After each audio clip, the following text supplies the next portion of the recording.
दोस्तों, आज हम आप सभी के लिए श्री कृष्ण के द्वारा बताए गए ऐसी बातें बताएंगे जिसे सुनकर आपके रगों में खून नहीं बल्कि सफलता पाने के लिए जुनून दौड़ने लगेंगे, जिससे आपके अपने मंजिल तक पहुंचने में ज़्यादा दूरी तय नहीं करना होगा बल्कि अपने मेहनत के दम पर कम समय में एक बहुत ही बड़ी मुकाम को हासिल कर सकते हैं। तो आइए जानते हैं श्री कृष्ण के उन बातों को जिससे हमारे अंदर में एक सफलता के प्रति उम्मीद की किरण को हमेशा जगाए रखेगा और हमारे जीवन में एक नई जिंदगी की शुरुआत करेंगे। श्री कृष्ण कहते हैं, अतीत का घाव एक गहरे घाव जैसा ही होता है, ठीक तो हो जाएगा पर निशान जरूर रह जाता है। ऐसे में आप उसे देखकर उससे सीख ले सकते हैं कि दोबारा ऐसी गलती ना हो, या उससे भी गहरी चोट खा सकते हैं उस गलती को दोबारा दोहरा कर। इसलिए अतीत को कोई भूल नहीं पाता है, मगर उस अतीत को अपने वर्तमान और भविष्य से खिलवाड़ करने से रोक जरूर सकता है। अगर बीते हुए कल के साथ अच्छी यादें जुड़ी हो तो इंसान उन्हें नहीं भुलाना चाहता बल्कि चाहता है कि वो दोबारा इन यादों को जिए, और कुछ बुरी यादें हो तो उन्हें वो भुलाना चाहता है। तो बुरी यादों को भुलाने के लिए आपका सकारात्मक होना बहुत जरूरी है, क्योंकि इंसान अपनी सोच से ही ताकतवर बन सकता है। श्री कृष्ण कहते हैं, एकाग्रता से काम कीजिए।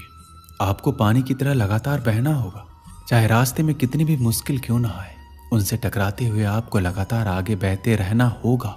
ये दुनिया का नियम है। आप जब भी किसी से कोई सुझाव मांगने जाओगे तो आपको वहां से निराशा ही हाथ लगेगी।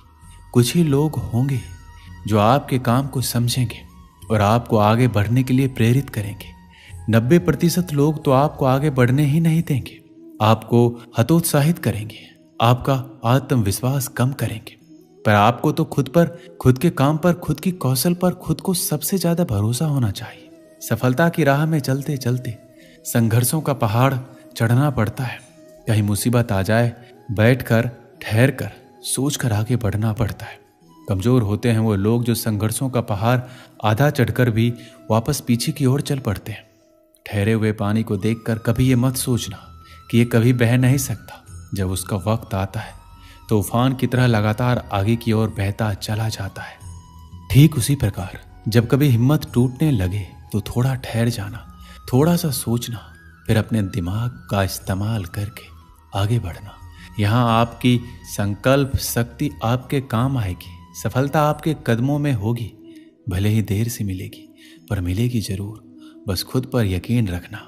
श्री कृष्ण कहते हैं, जब भी आप कुछ अच्छा और नया करने की सोचोगे तो आपके रास्ते में कई सारे मुसीबतें आएंगी। खराब से खराब परिस्थिति आपके सामने आती जाएगी जो आपके आत्मविश्वास के स्तर को गिराएगी।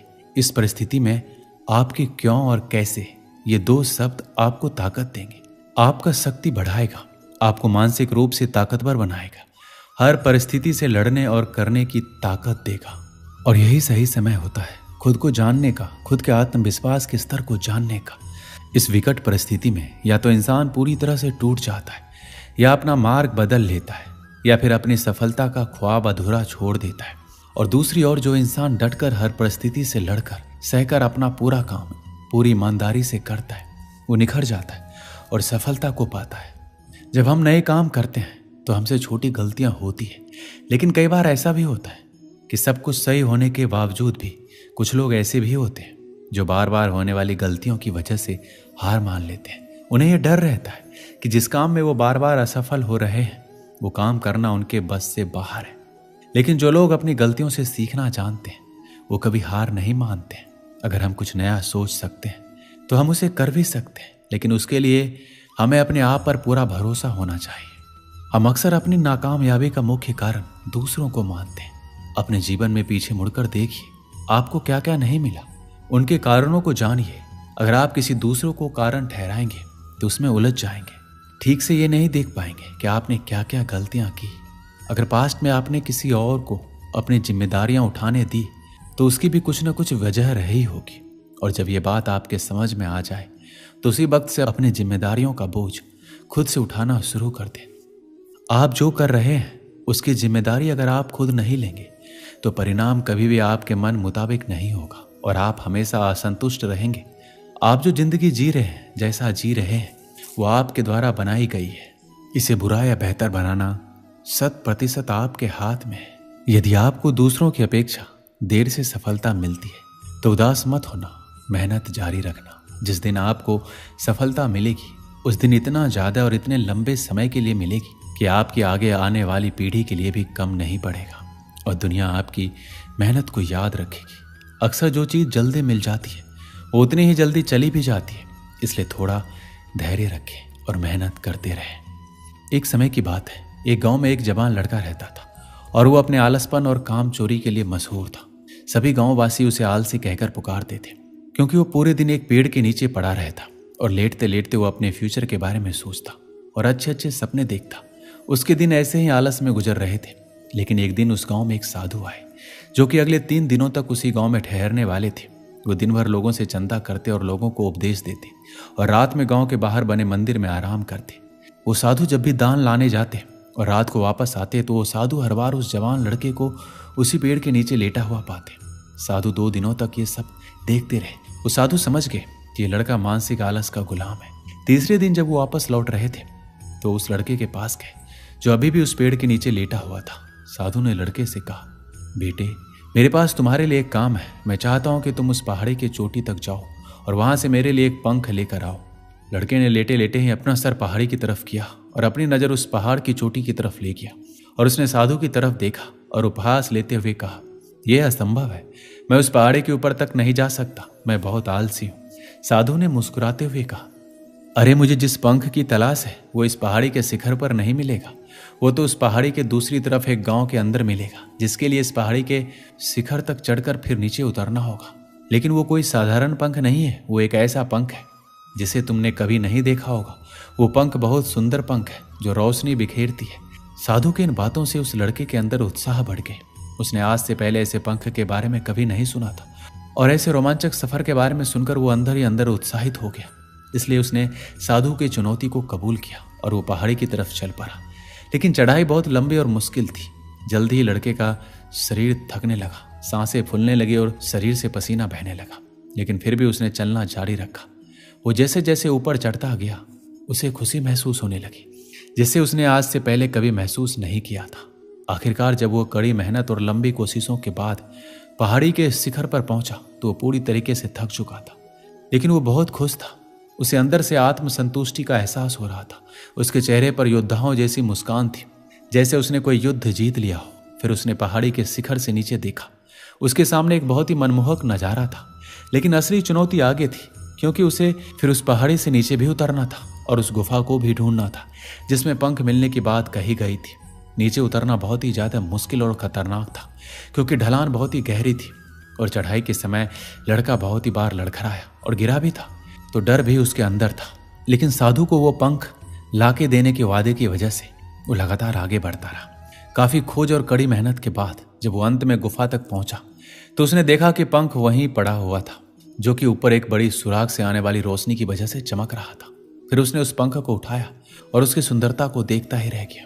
वो काफी देर तक पंख को ही घूरता रहा, लेकिन फिर अचानक उसे याद आया कि मुझे तो वापस भी जाना है। उसने खुद की तरफ देखा। वो पूरी तरह से थक चुका था। वो चिंता में पड़ गया कि वो पहाड़ कैसे चढ़ेगा और वो साधु तक पंख कैसे पहुंचाएगा। एक पल के लिए वो हार मानने के बारे में सोचा, लेकिन उसे वो खुशी और गर्व की भावना याद आ गई जो उसने पहाड़ी के शिखर पर पहुंचकर महसूस किया था। उसे एहसास हुआ कि उसके अंदर इस सफर को दोबारा पूरा करने की ताकत और मजबूती है। वो दोबारा पहाड़ी पर चढ़ने लगा। उसके मांसपेशियों में दर्द हो रहा था। कमजोरी की वजह से पैर कांप रहे थे, सांस फूल रहे थे। वो कई बार लड़खड़ा कर गिर भी पड़ा, लेकिन उसने हार नहीं मानी। वो खुद को आगे बढ़ाने के लिए लगातार उत्साहित करता रहा। अथक मेहनत और घंटों की कड़ी कोशिशों के बाद जब वो साधु के पास पहुंचा और उनके हाथों में वो पंख रखा तो उसके खुशी का ठिकाना ना रहा। उसे महसूस हुआ कि उसने आज अपने आलस पर काबू पा लिया है और कुछ बढ़िया करके दिखाया है।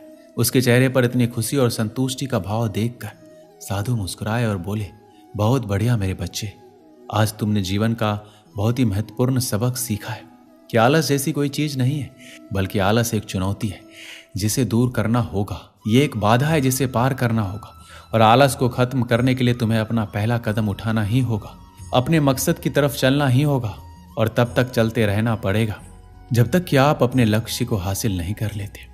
लड़के ने साधु के शब्दों की गहराई और उनके मकसद को समझते हुए हाँ में अपना सर हिलाया।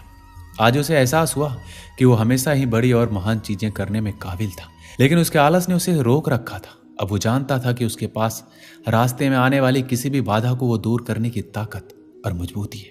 इसके बाद साधु ने उस लड़के को आशीर्वाद दिया और उस गांव से चले गए।